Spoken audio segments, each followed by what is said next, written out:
नमस्कार friends, welcome my channel friends. Radhe Radhe friends, आज की वीडियो स्टार्ट करते हैं। रोहिणी व्रत। इस व्रत से जुड़ी संपूर्ण जानकारी प्राप्त करें और पूजा की तैयारी करें। रोहिणी व्रत के बारे में ज्योतिष शास्त्र के अनुसार रोहिणी 27 नक्षत्रों में से एक नक्षत्र है। इस नक्षत्र में किया जाने वाला व्रत रोहिणी व्रत कहलाता है।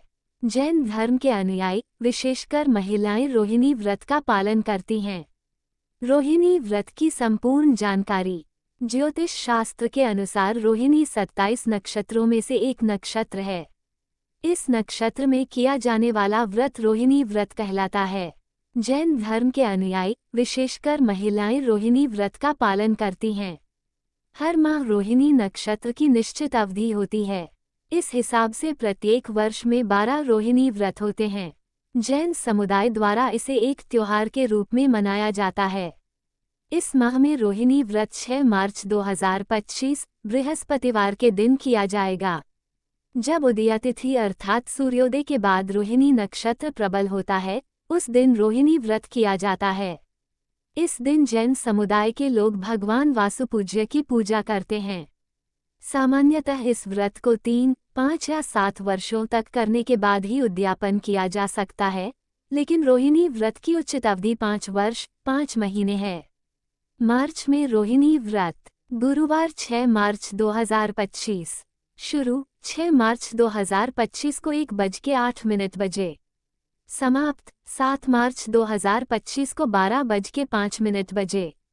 रोहिणी व्रत जैन समुदाय के लोगों का महत्वपूर्ण व्रत है। इस व्रत को जैन समुदाय के लोग करते हैं। यह व्रत रोहिणी नक्षत्र के दिन किया जाता है, इसलिए इसे व्रत को रोहिणी व्रत कहा जाता है। रोहिणी नक्षत्र के समाप्त होने पर रोहिणी व्रत का पारण किया जाता है। रोहिणी नक्षत्र के समाप्त होने के बाद मार्गशीर्ष नक्षत्र आता है। रोहिणी व्रत एक वर्ष में 12 होते हैं, अर्थात ये प्रत्येक महीने में आता है। फलाहार सूर्यास्त से पहले किया जाता है, क्योंकि रात को भोजन नहीं किया जाता है। ऐसा माना जाता है कि इस व्रत का पालन 3, 5 या 7 वर्षों तक लगातार किया जाता है। अगर उचित अवधि की बात करें तो ये 5 वर्ष और 5 महीने है। इस व्रत का समापन उद्यापन द्वारा ही किया जाता है। यह व्रत पुरुष और स्त्रियां दोनों कर सकते हैं। हालांकि स्त्रियों के लिए यह व्रत अनिवार्य माना गया है। जैन समुदाय में यह मान्यता है कि यह व्रत विशेष फल देता है तथा कर्म बंधन से छुटकारा दिलाने में सहायक होता है। रोहिणी व्रत पूजा विधि। इस दिन ब्रह्म मुहूर्त में उठ जाना चाहिए और घर की साफ सफाई भी अच्छे से कर लेनी चाहिए। इसके बाद सभी नित्य कर्मों से निवृत्त होकर स्नानादि कर घर की साफ सफाई करनी चाहिए।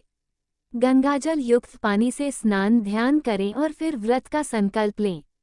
आमचन कर अपने आप को शुद्ध करें। पहले सूर्य भगवान को जल का अर्घ्य दें।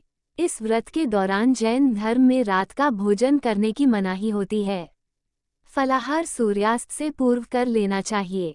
महत्व। दिगंबर जैन समुदाय में रोहिणी व्रत का बहुत महत्वपूर्ण स्थान है।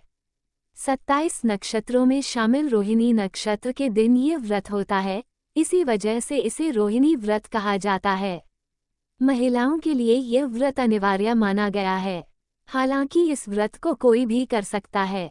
इस व्रत को पुरुष और महिलाएं दोनों कर सकते हैं। यह व्रत आत्मा के विकारों को दूर कर कर्म बंधन से छुटकारा दिलाने में सहायक है। इस व्रत में पूरे विधि विधान के साथ भगवान वासुपूज्य की पूजा की जाती है।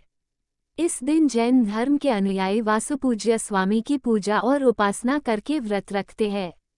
इस दिन व्रत रखने से भगवान वासुपूज्य और माता रोहिणी के आशीर्वाद से घर से आर्थिक समस्या दूर होती है तथा उस घर में सदैव धन की देवी मां लक्ष्मी का वास होना माना जाता है और ऋण मुक्त होने और आय बढ़ने का मार्ग मिल जाता है। माना जाता है कि इस दिन व्रत करने से पति की आयु लंबी हो जाती है और उनका स्वास्थ्य भी अच्छा रहता है। इससे ईर्ष्या, द्वेष जैसे भाव भी दूर हो जाते हैं। घर में सुख, समृद्धि और धन धान्य की निरंतर बढ़ोतरी होती है। इस व्रत का समापन उद्यापन के बाद ही किया जाता है।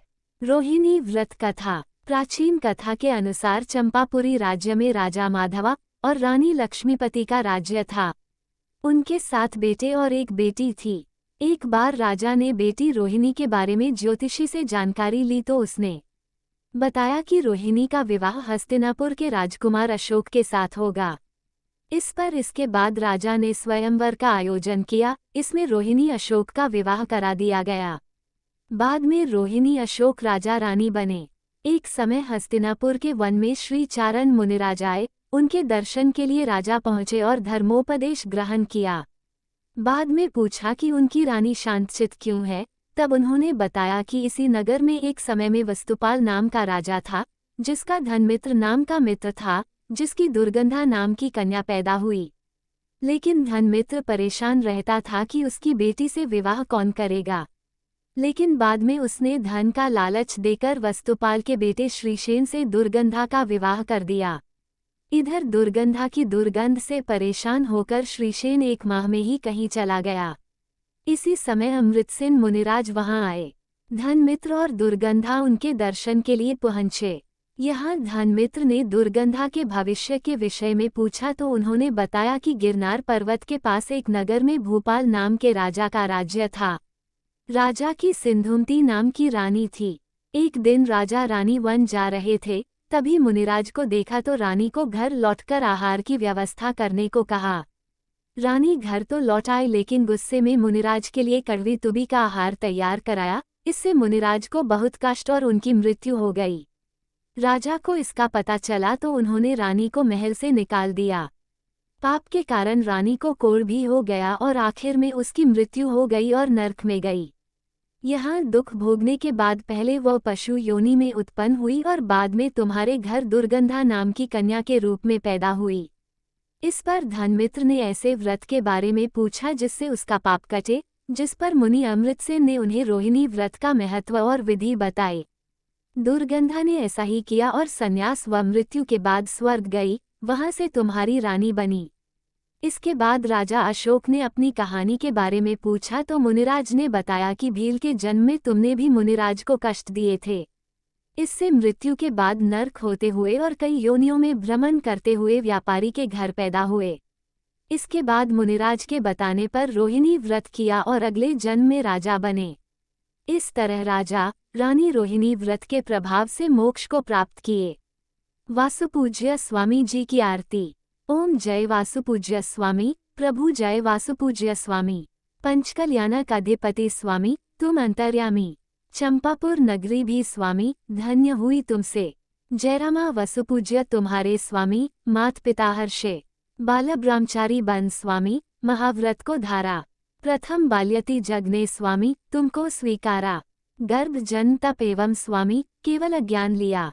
चंपापुर में तुमने स्वामी, पद निर्वाण लिया।